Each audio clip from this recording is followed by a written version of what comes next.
to some more rambling from me, the Colourful Nerd. Today, we're going to be talking about something a little more different. We've already talked about it at least once on the podcast channel, basically. That's just tabletop RPGs.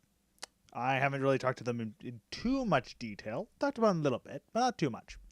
I want to talk about them briefly and some of the experiences that I've had with them that are rather amusing. The first one that I can easily think of was something a little more recent. We were playing a game, basically started I think in the 1500s, 1600s, probably about that time period. So early guns, stuff like that. We were in Mexico. We were climbing up a pyramid of cannibals. Okay, fine, that's pretty basic. They're charging at us. Okay, we'll do this. We're ready for it. One of them is like pelting down the pyramid steps at full speed. But he's not tripping. He's just pelting at full speed. It was kind of like, what should we do? So I decided, with some assistance, that I will trip him using my musket. I successfully did it. He then successfully tumbled down the rest of the staircase. It was funny. That's one major one. A few other ones is my first true character. I had them have a fixation with gems. I don't really know why. Just decided that'd be a good idea. What I did not know is that it basically became my downfall in the first dungeon we went into. There was a big glowy red crystal. My character wanted it. Normally as a gamer, it's like, don't touch it. Let it be. Don't touch it. My character's like, I'm going to touch it. I want it. So I decided to grab it. Starts glowing. Throw it away from myself. It cracks. It summons a giant fire elemental. My character falls into a coma. It's not pretty. But the funny thing is that it didn't really attack anyone else. When it tried to, basically it got a quadruple critical fail. So all it did was turn around and basically let itself get killed. So it could have been this giant fight. Turned out to be nothing important. Let's see. Something is another game character I played was a Lizard Man Knight. To introduce them to the group, he was tasked with finding one member of the group. Okay, giving them information. Well, their job that was their job. But to get there, because they had to basically cross a giant ocean, they crossed it on a killer whale, and that's how they showed up on the docks.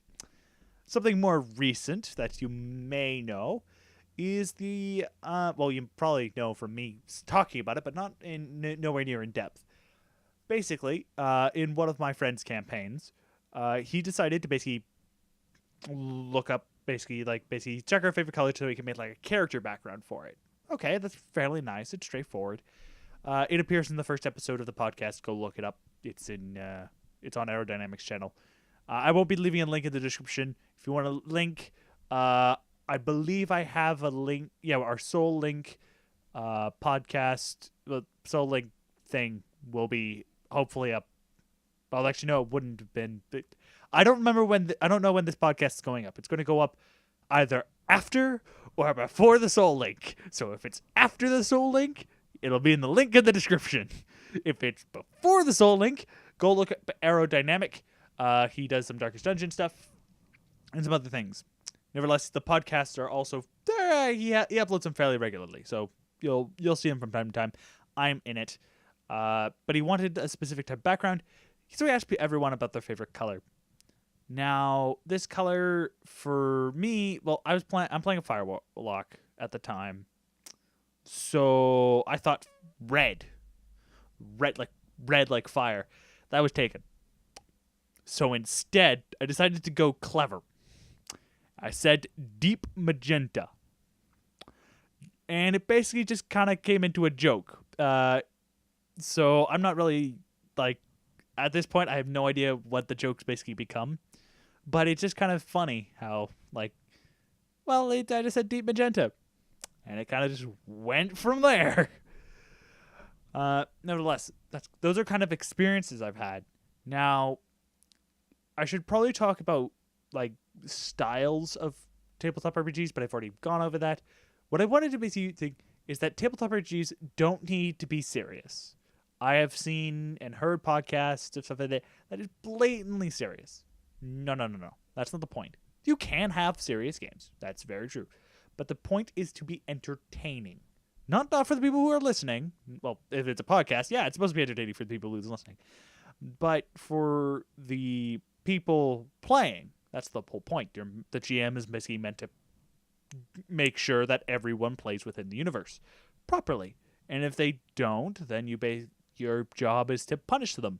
Well, how the universe would punish them. Karma basically.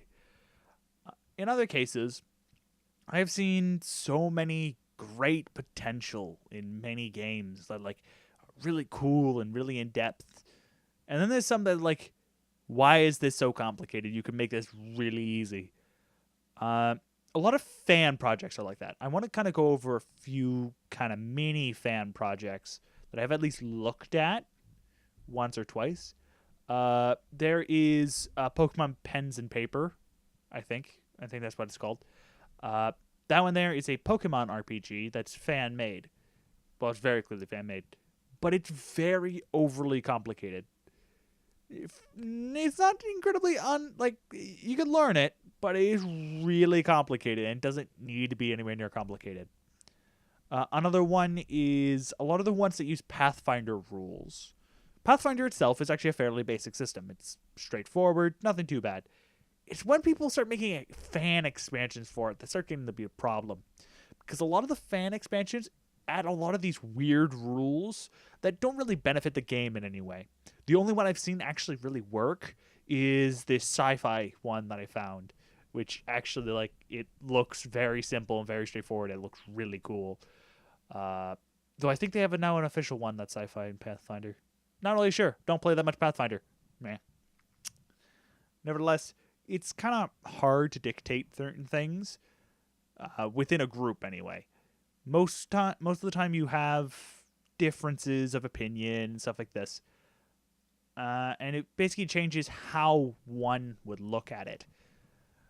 Now, I also want to touch on systems that are obnoxiously silly. I've talked about events in games that have been silly.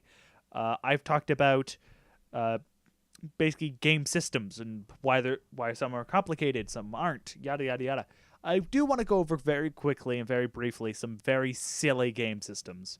I only really know about two of them off the top of my head. The first one is Champions.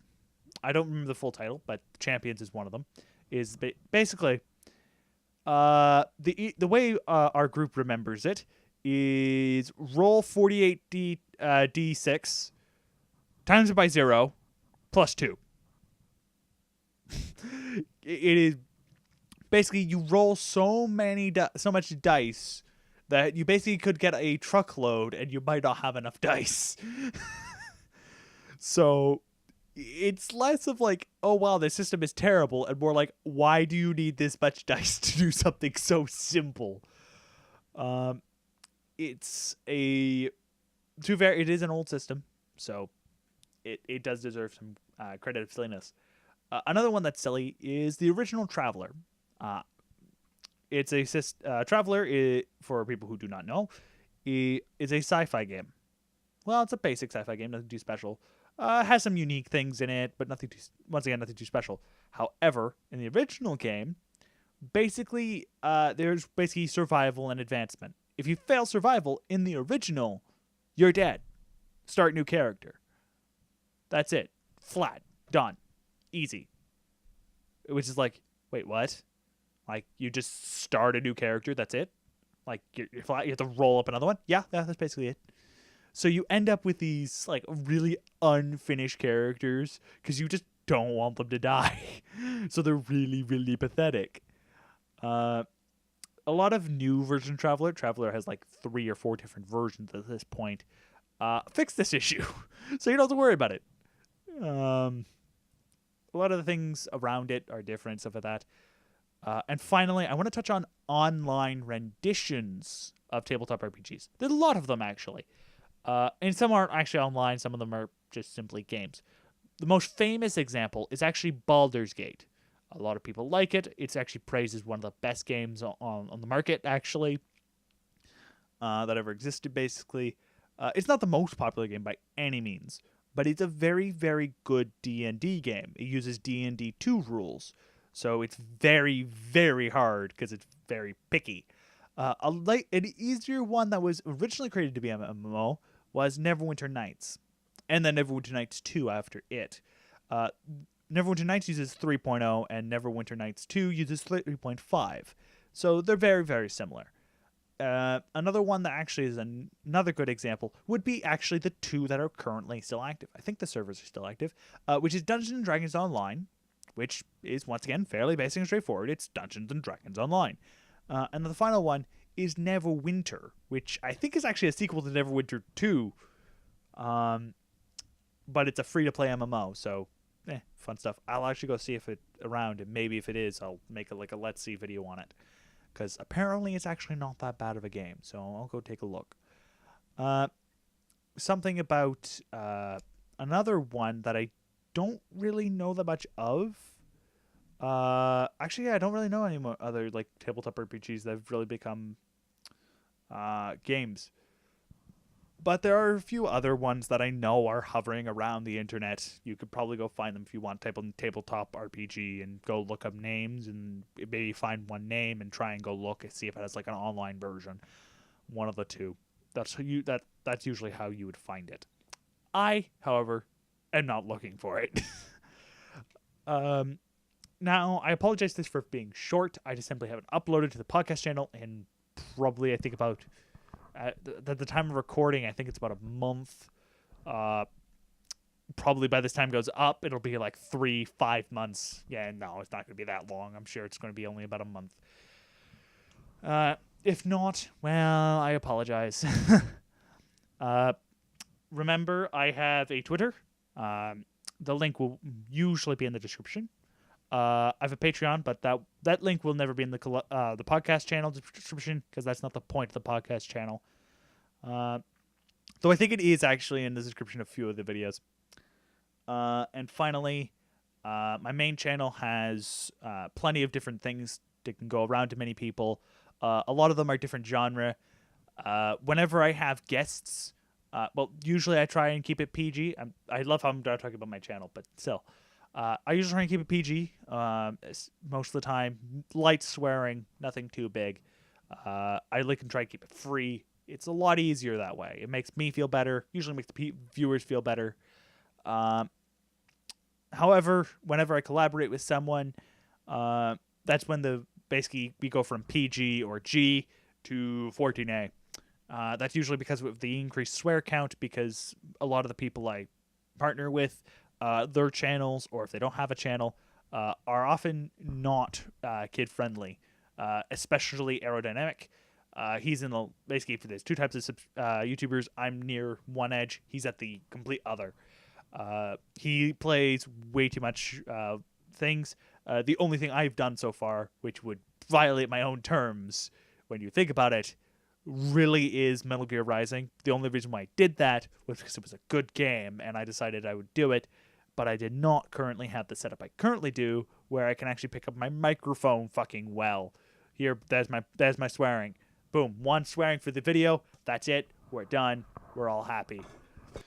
Well, make sure to like, subscribe to both this and the main channel, and I will hopefully see you all here whenever I ramble again, or I'll see you all in the next video for my main channel, which I don't even know what it's going to be at this point.